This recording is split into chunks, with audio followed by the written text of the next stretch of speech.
with you that happened to me many, many years ago. I was 15 years old, and I haven't shared it with a lot of people, but it was a very pivotal point in my life.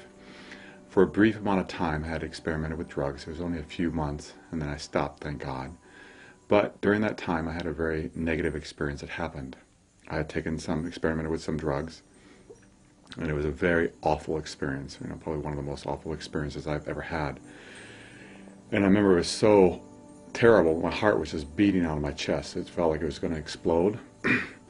And I really thought I was going to die because it was just beating so incredibly strongly. And then all of a sudden, I couldn't feel my heart beating anymore. And I went somewhere. I wanted to describe to you what happened when perhaps my heart stopped beating. All of a sudden, I was in a place where instead of my mind going like it is now, it was going an infinite times more quickly.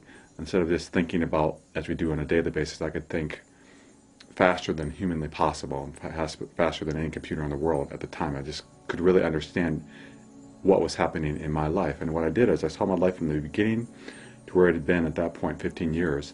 And what I saw was my life, and really the whole universe, was perfectly planned. There were no accidents. It was just perfectly planned, and that made no sense to me at the time.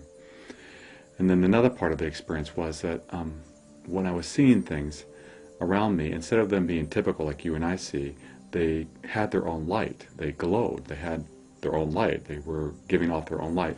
If you've seen the movie Avatar, it was very much like that, where instead of it shining light, they themselves were the light. And it was beautiful beyond description. It was just stunningly beautiful. And then also was my heart, not my physical heart, but my emotional heart, was in a place that I can only describe as bliss. It was pure and utter bliss. It was like, oh my goodness, this is so beautiful. This is so wonderful. I never want to leave here. But more interestingly, it wasn't like I was going to a place that I'd never been before. It was like I was going home. I was at a place that I had been forever, and I was returning back to it. I had just forgotten that place. And as I said, it felt so warm, so blissful, so beautiful inside. And everything was well. It was just like everything was well. And it was just magnificent, is the words I can use. And it lasted for a while. I just stayed in this place for quite a while. I don't know how long, because time was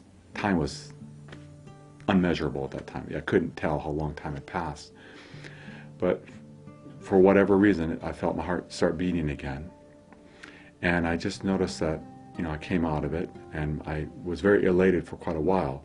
But then when I came back to this world that we live in now, a kind of a deep depression hit me, because I wanted to go back there. That was such a beautiful experience. That was home.